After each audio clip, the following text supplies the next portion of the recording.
Masai Mao must be restored. And it is not negotiable. It's not negotiable. And it is either now or never. The importance of Mao is just too obvious, not just for the county, the region, the present generation, but future generations. There is no dispute about the facts. There is no dispute about the law. There is no dispute about the evidence. The dispute has been political calculations. We are not politicians. We are not interested in politics. Mao is not about tribe. Kwa sababu sisi hatuishi ndani ya forest, sisi tuko trustland, Narok South trustland. Hatuko ndani ya forest na tuko na genuine title deeds. Genuine title deeds ni 1,962. The government is once again moving closer to the country's largest water tower. In what is commonly referred to as Phase 2 of the Mao evictions, it seeks to reclaim about 17,000 acres of land. Roughly 60,000 families are set to be evicted from the Masai Mao forest area. Phase 1 evictions were conducted last year, and we saw evictions of over 10,000 families. Now, the Environment Cabinet Secretary, Kiriakou Tobiko, has been very vocal about it, saying Mao must be restored and it's not negotiable. It's either now or never. The Ministry of Lands in 2018 sought court orders to nullify title deeds issued in the area. And with the green light from the courts, 1,229 title deeds have since been revoked. The government issued a 60-day notice for illegal occupants to willingly vacate the forest or face forceful eviction. Should the government proceed with the evictions, which is the current stand according to the CES of Environment, school-going children in about 15 schools in Ololulunga, Melelo, Sogo and Segemian wards in Narok County will be affected, bearing in mind schools have just reopened today for their third term. It is a delicate balancing act for the government as it seeks to restore the Mao Forest Complex, a regional water tower, in an ambitious conservation effort, even as it stands accused of violating the law by kicking out families in the contentious Mao area who acquired the private land from group ranches. As it stands, that is the big story tonight. We will delve deeper. My name is Jesse Rogers. As we begin, let me first acknowledge our guest in studio. Joining us from our city center studios is Senator Ledama Olekina, the Narok senator. We also appreciate Benson Ocheng, who's an environmental law expert who has made time for this particular discussion. And later on, we will be joined by Johanna Ngeno, who's the Emuria Dikir Member of Parliament. He will be joining us by way of phone. Gentlemen, many thanks for making time. All right, we now want to begin with our lead reporter, Sophia Wanuna, who has an interesting conversation lined up with the former Bomet County Governor, Isaac Ruto. It would be interesting to know his take, being that he's very vocal about this issue in the past, highlighting the plight of the residents in the affected area and pushing for dialogue. Sophia, over to you. Good evening, Jesse. So the government plan to evict thousands of residents living in Masai Mao has elicited great debate. Leaders from that region specifically arguing that on one hand, the specific area of the Mao forest is not gazetted as forest land. It's trust land. In fact, people there have title deeds. And if in fact the government then does feel they must move because of the conservation of the Mao forest, which is the biggest water tower in the country, then there must be compensation and a proper structured way of moving out these residents and locals from that region. And so I have with me one of the leaders who has over the years been vocal about this issue. It's been a thorn in the flesh of Kenya, specifically in regards to just conserving this water tower. Isaac Ruto is the pioneer governor of Bomet County. Thank you for joining us on The Big Story. Yes. I remember sometime last year it was, again, this conversation. We've had it over and over in the years about just what to do with the people residing in this region. I wonder if your position has changed, because now we have two camps. One that says these people must leave immediately, another that argues no, they actually are legitimately there, and until they're properly compensated and moved elsewhere, then they have every right to stay there. What do you think? Well, the question of Mao has been with us over and over again. And there is a few facts that are very clear. One is we need to conserve the environment. Two, the area in question is only mentioned as part of Mao, yet actually it is trust land. Three is that people are living there, and the greatest number of the people living there are third parties. They bought land from the original allottees. This particular section of the Mao, so-called Mao, whatever catchment area, the Masai Mao, was a group ranch land, which is trust land. It was legitimately or illegitimately given out by the County Council of Narok. And it was supported by the national government by first of all, demarcating, doing all the necessary survey work, and issuing titles. And people who were going to buy there mostly were teachers. And they were going to Narok to check the searches. And they got the search certificates that this land is okay. So they sold their land, or they just took cooperative loans, they came and bought the land. No, that is a fact. The other fact is that government has schools there, which they built with government funds. Government has roads in that area. Government has assistant chiefs and chiefs. Government have various officers. They have been voting there. We've got 3 MCAs live in Narok County government, 3 MCAs. And those are facts.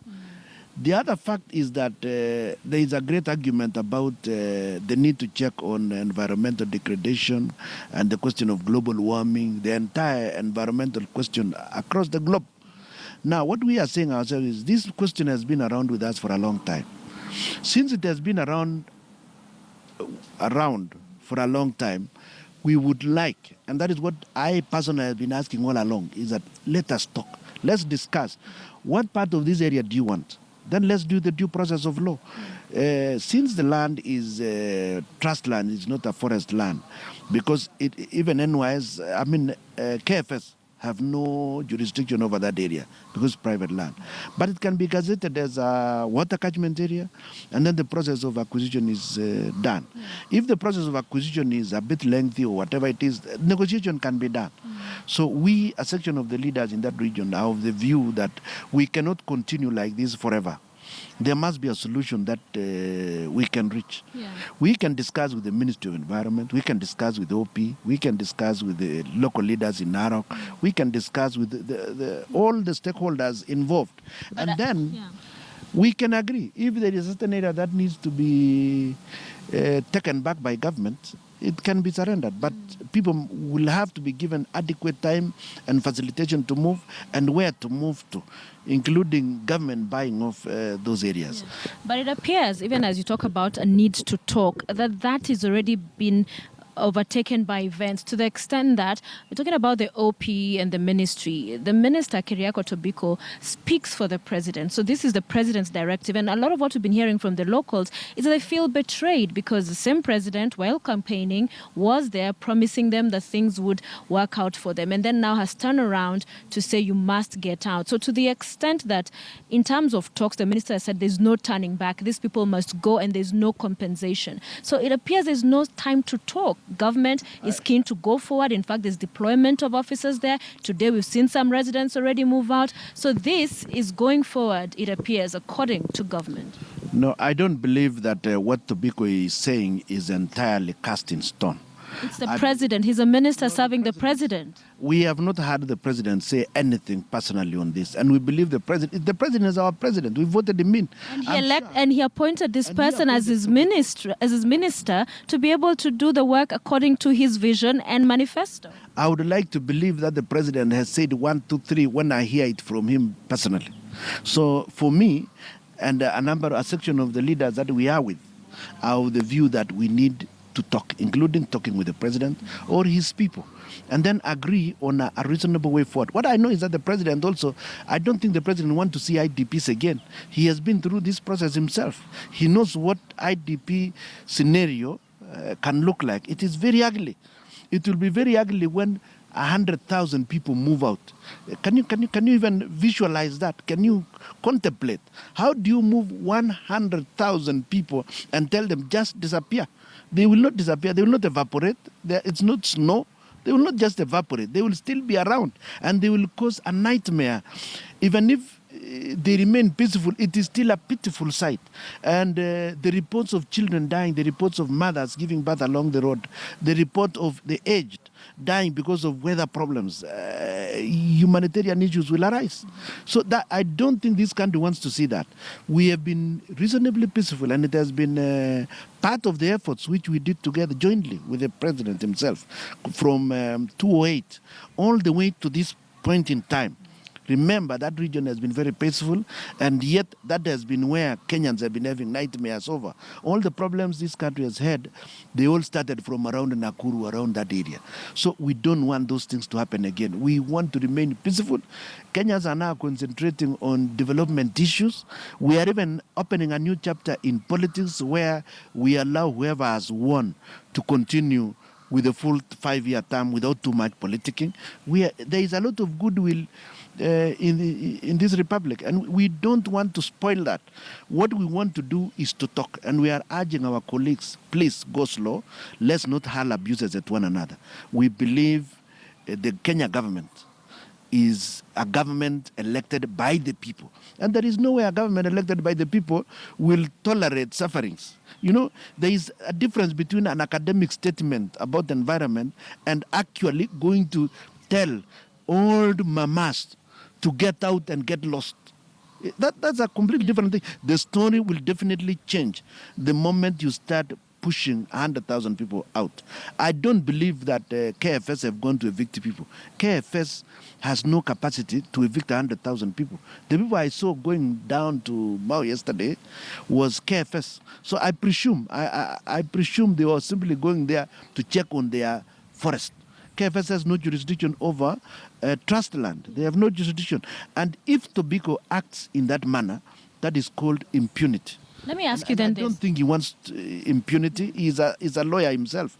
He knows that if he wants the area to become an official water catchment area, he has to gazette it. And if it has been gazetted, then he has got to do the process of compulsory acquisition. And that can also be lengthy. Yeah, that can also be lengthy. That is why we are saying we can sit and discuss and agree frontally. The leaders from the region, and then we'll get the buy-up.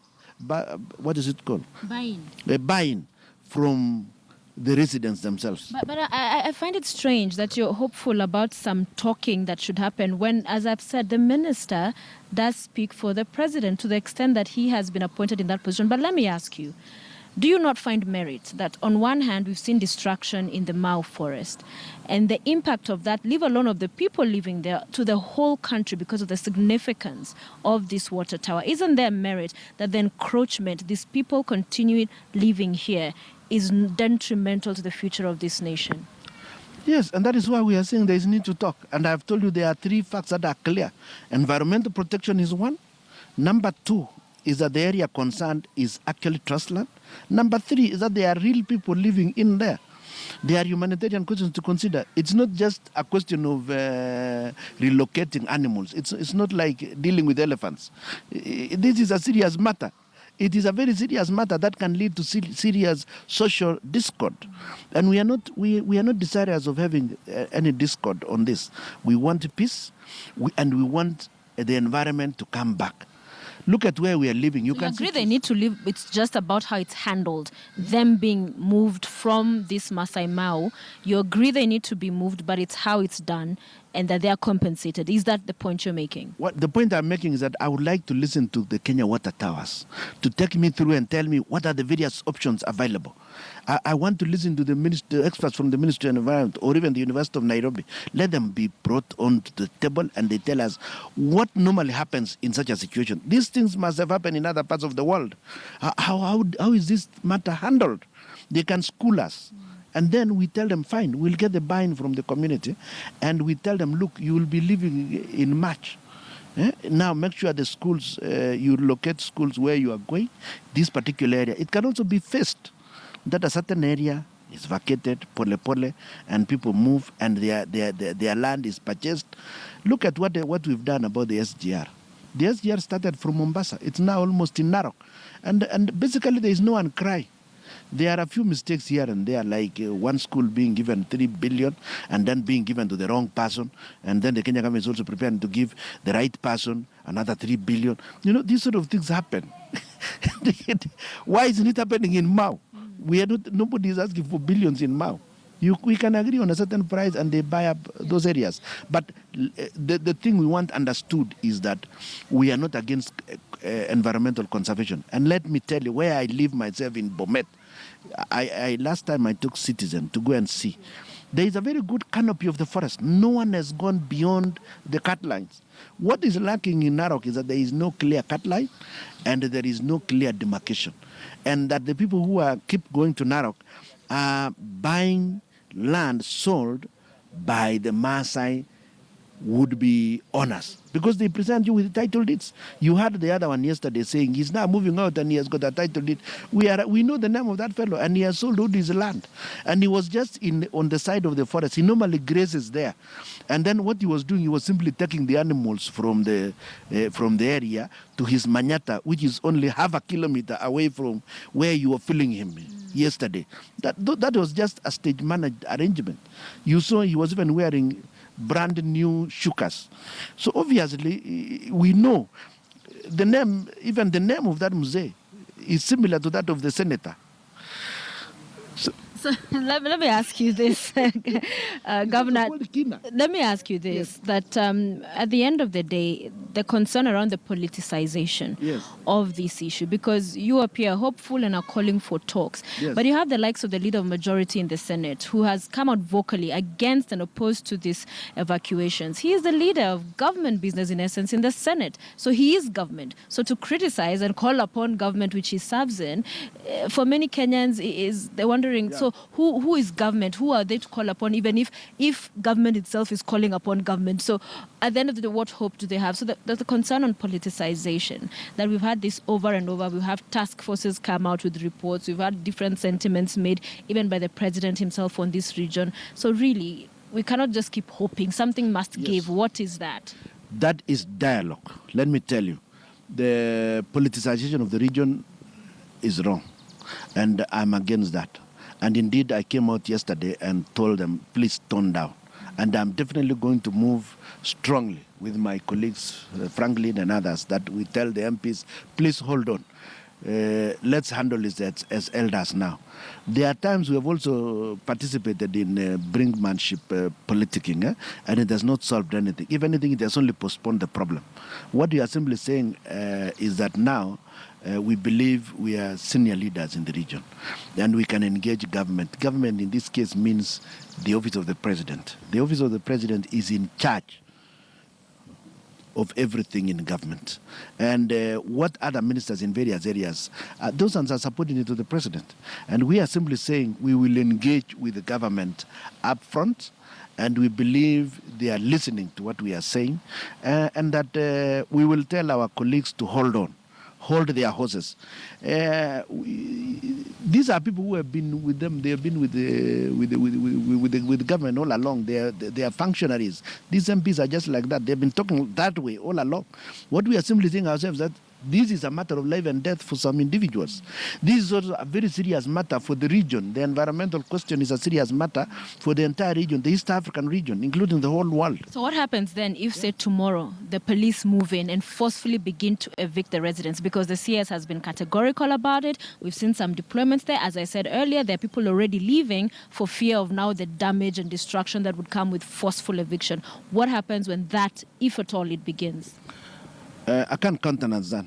After this discussion with you, there'll be no police moving in there, because this is a very... No one in government wants to rubbish consultation. No one in government. No one in the world, not even the United Nations. No. That is a normal policy of civilized governance, that you engage, you talk. I don't But want if it to- happens? Huh? If it happens, you don't want to countenance it, but what if it happens? I don't want even to imagine that such a thing can happen. Let me just assure you that it won't happen. Let me tell you, it won't happen again. We are saying, let us discuss. Who is this who doesn't want to discuss? I can assure you, madam. The CS has said no discussions. Yes. Keriako Tobiko. Keriako Tobiko must be talking about the government forest. I'm sure those officers were going to check whether there has been a repeat encroachment in the gazetted government forest. But definitely in Trustland, people are still living. They are maybe the children didn't go to school today. Maybe they were lacking fees or something like that, or that they are preparing their washing clothes. They were a little bit. There's police deployed in those 15 schools, sir. They are deployed there. We covered this. Our reporter was there on the ground, so they could not get access to the schools. Are those police or KFS? The pictures I have is that these are KFS.